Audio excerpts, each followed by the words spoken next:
Hey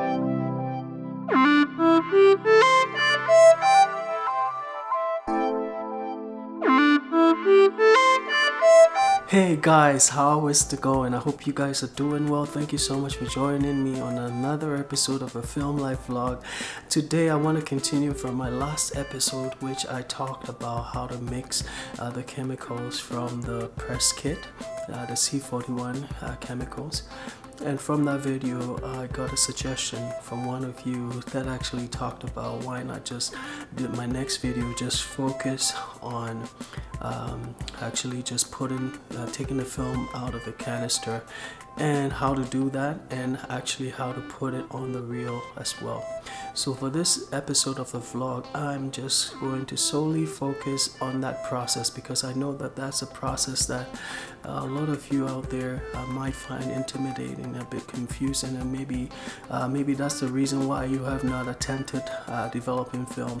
But I'm hoping that as I break this process, or this whole film development process, into little tidbits, bite-sized bits for you, I'm hoping that you will find it not to be as intimidating, and you would actually maybe even adopt it and maybe get into this, because I tell you, it's a lot of fun.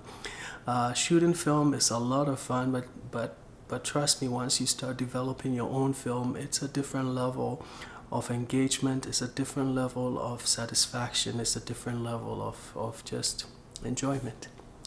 So what you're gonna need, obviously, is your canister of film here. Now, those of you that watched my video titled "The World's Cheapest Shooting with the World's Cheapest Camera," you probably saw the mistake I made with this film when I tried to load it, and I basically lost the lead. And so I decided, I'm gonna keep it for another day. I guess today is that day.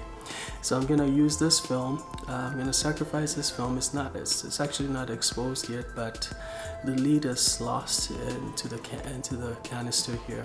So I'm going to sacrifice this for just to show you guys how to load film onto the reels.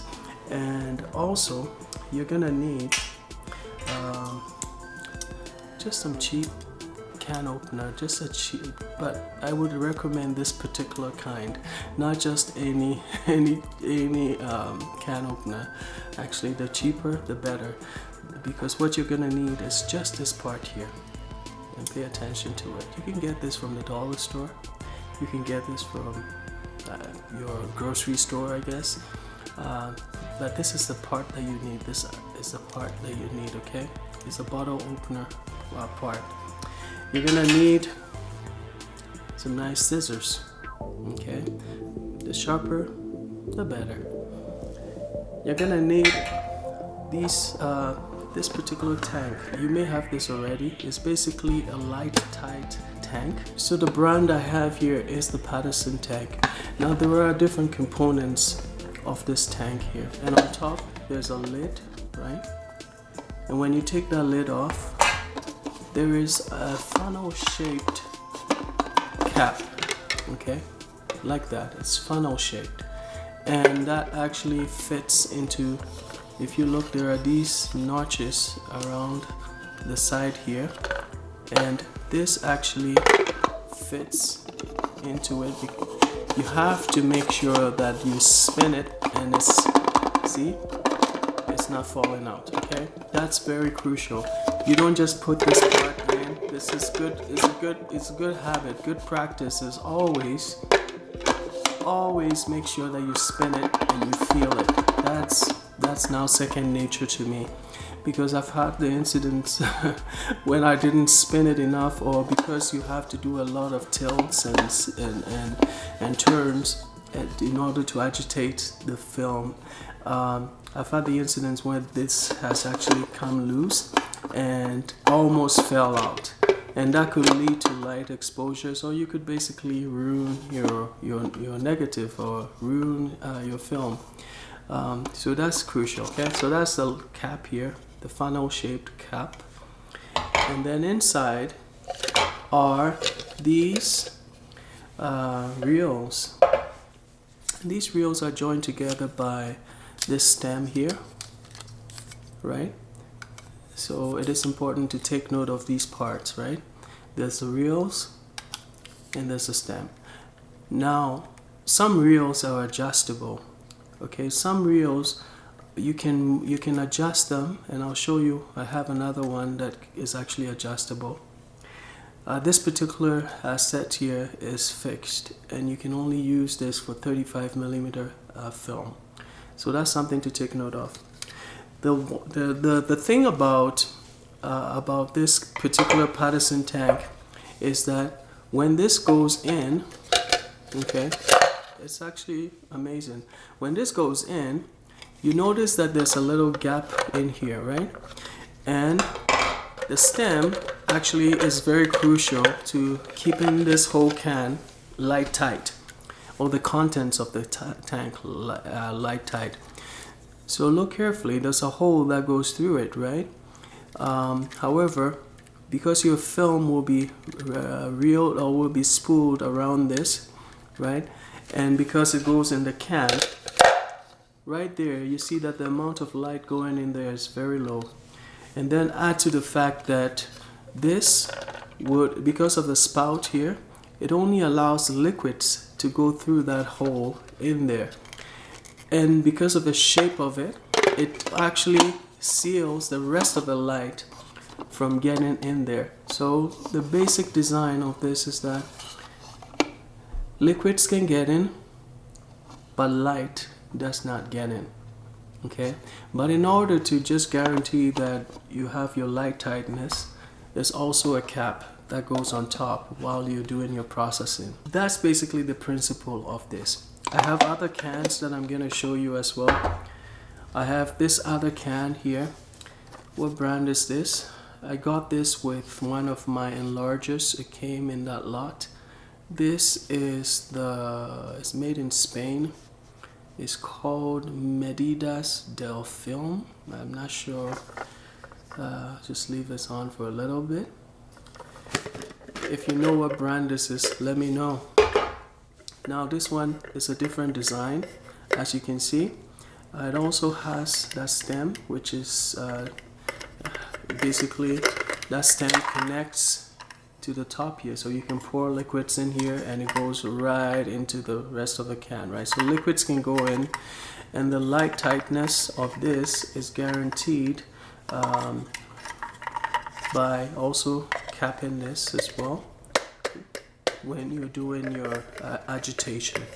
And as you can see, this one has a different spool, and this is actually an adjustable spool. Okay, so take note of that. You can spin it a bit, and then now you can adjust it. So I believe that this can adjust to different sizes, like this is now 35mm, I think a little bit, and it gets to 127 film, which is pretty much non-existent. And then there's also for 120 film. Okay, so that's how it works. I have another one here, which I just got yesterday actually from a thrift store in Edmonton.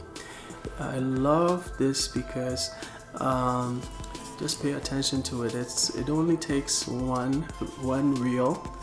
The others can take two, more than one, right? And I love it because sometimes I have that loose film canister that I want to develop, but oftentimes I have to wait till I have two because I don't want to waste my developer chemical. So I do it in batches of two. But with this, and look, compare the size difference, okay?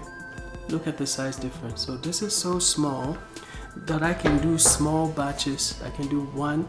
And also the additional benefit of this is this, oops, some water came out because I rinsed it. The additional benefit of this is that this spool here can also adjust to 120. And 120 film spools are they're more difficult to come by. I find that this one doesn't work so well. It's not very well designed. In the darkroom, I've had many issues with this particular one.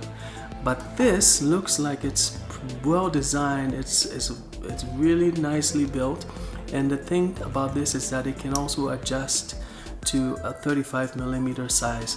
So if I do want to to do one film roll, I could literally just go in there and because the can is so small, it doesn't use a lot of liquids, right? So that's awesome. I'm really stoked about this.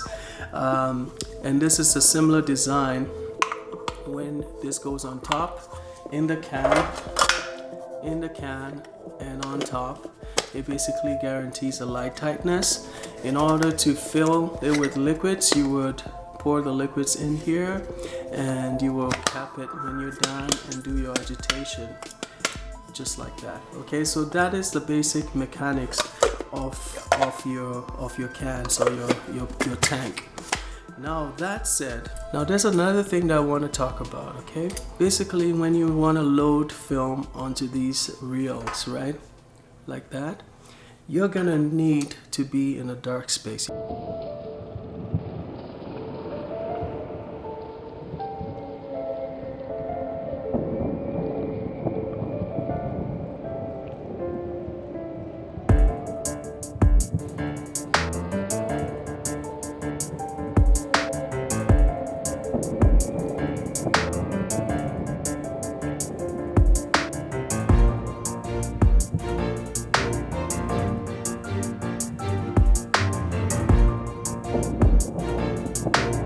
I would recommend that you choose a place, most preferably your basement. If you have a basement and if you have a bathroom in the basement, even the better.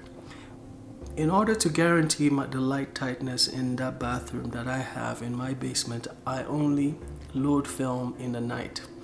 And it works for me because I do it in the night when everyone is asleep. It works with my schedule. I don't stress. It's actually quite relaxing for me. After a stressful day, I go in the bathroom and I just load film, and then I'm able to proceed to develop the film, right? So I'm not sure about your condition, but find a closet or a bathroom. You don't need running water in that space, and just turn off all the light in the nighttime just to start. If you want to start, you'll be surprised how well it works. Turn off all the lights around that area, close the door. If you see any cracks, you could just cover it with some material just to seal it a bit, and you'll be surprised how well it works. So far I've not had any issues with light leaks in my basement bathroom, even though I know that there's a crack through the doorway. But because I do it in the night and I ensure that all the lights are off in the basement, I've never had any issues. So now that you know that, the other thing in the dark room, once you go in your dark space, make sure that these two things here are placed in a very particular spot, in very particular spots.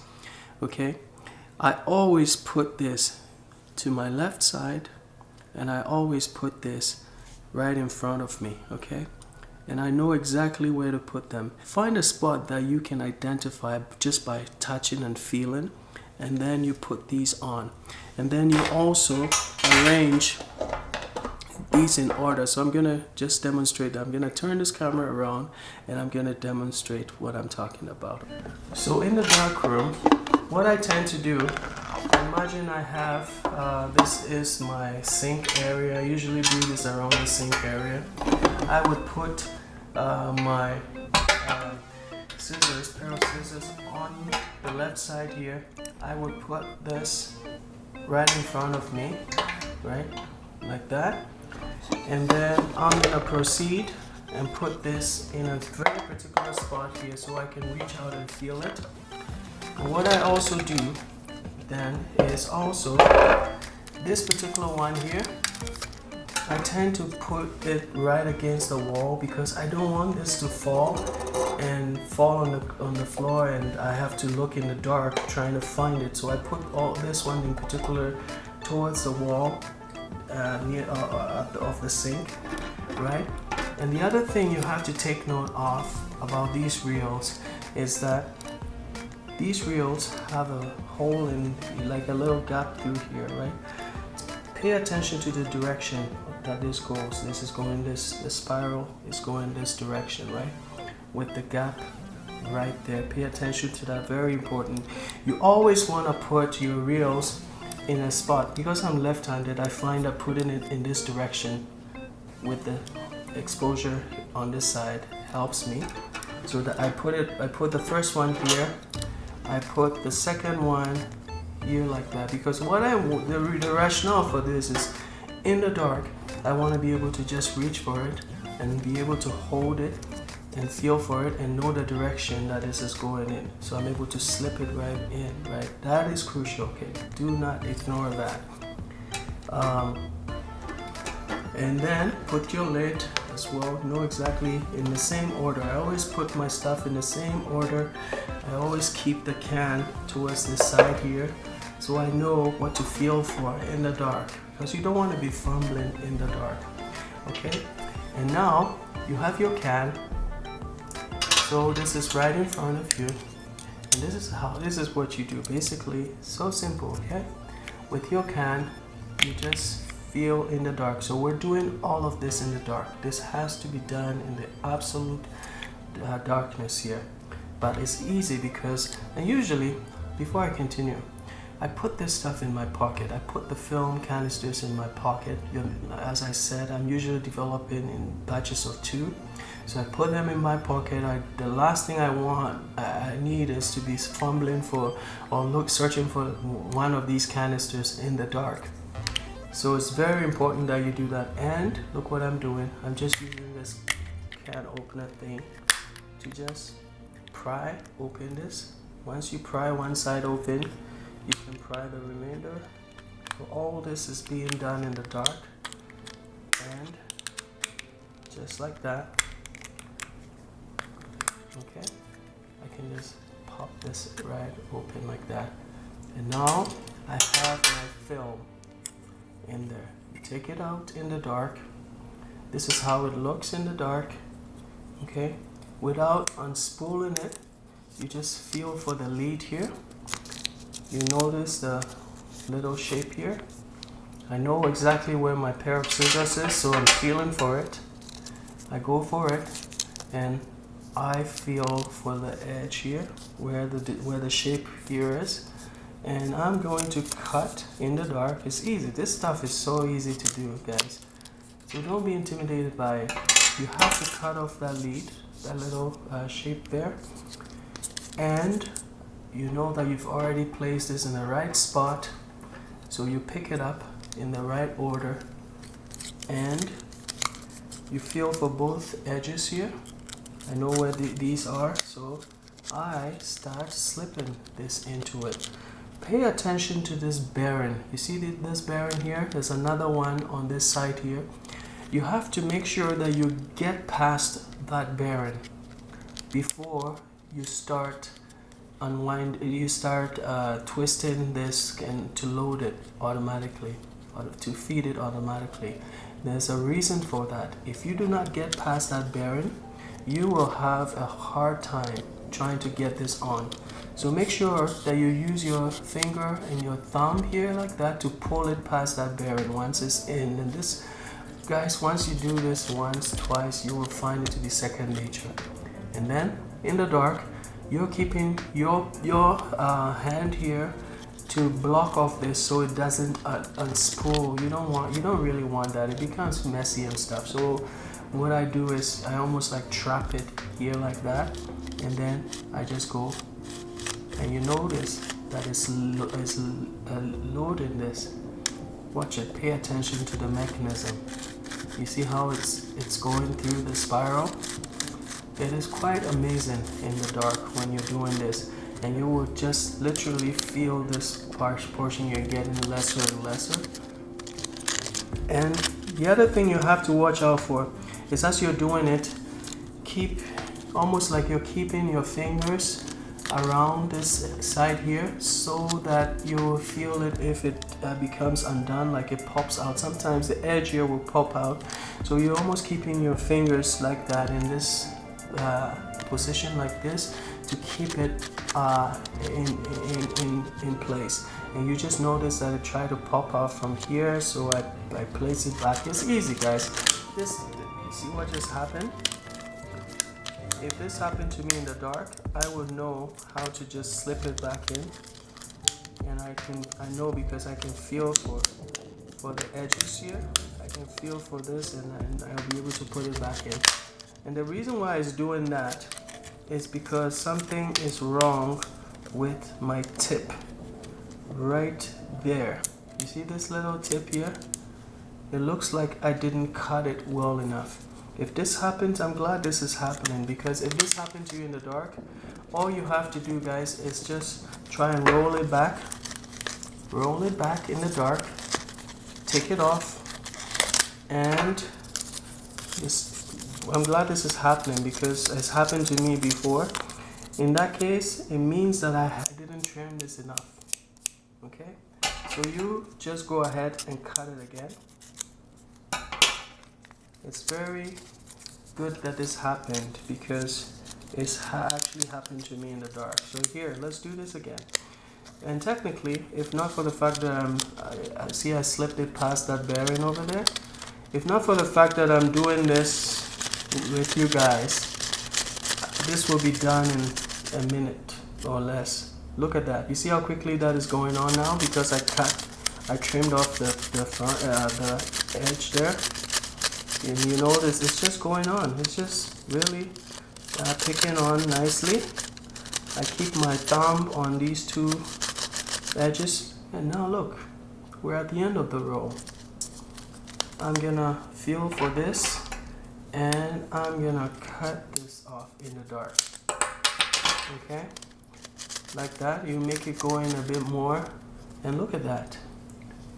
Pay attention, guys. Isn't that beautiful? Now you have your film all loaded onto the reel.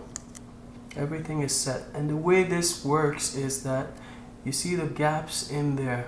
The developer and the brakes and the stabilizer will go right in there and sit in the tank and be able to have effect.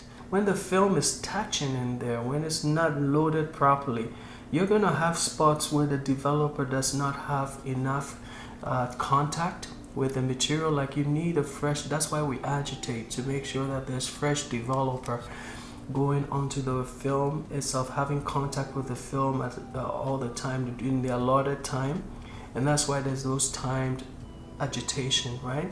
So it is crucial that you load this onto the reel properly in order to get properly developed film. And so we've done this.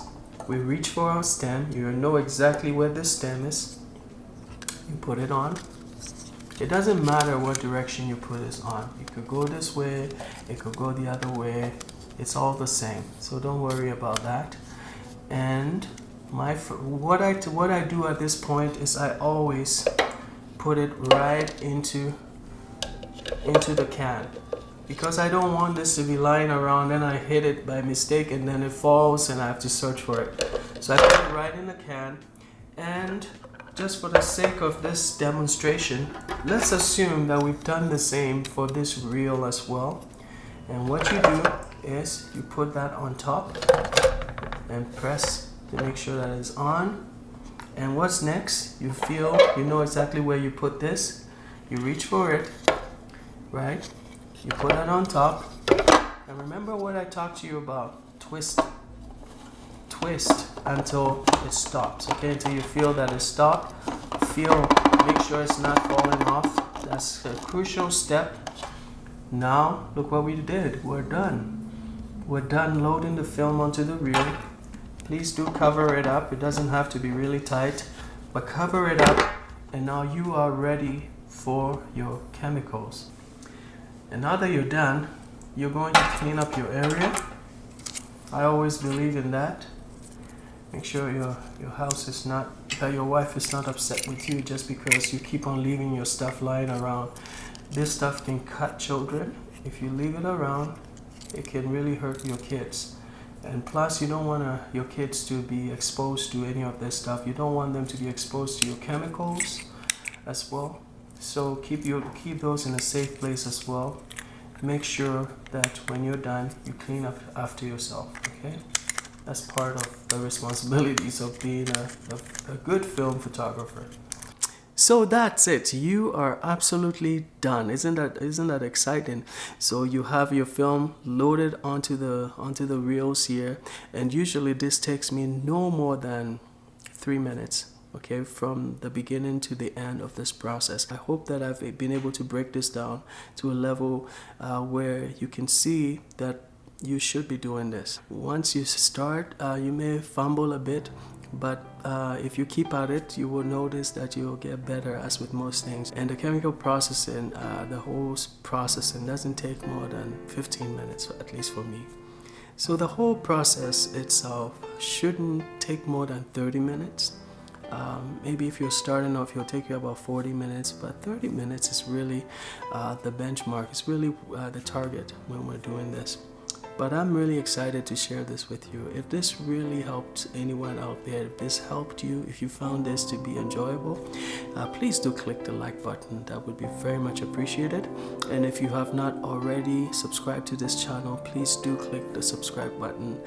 It's always exciting to have a new subscriber join this little family that I have going on here.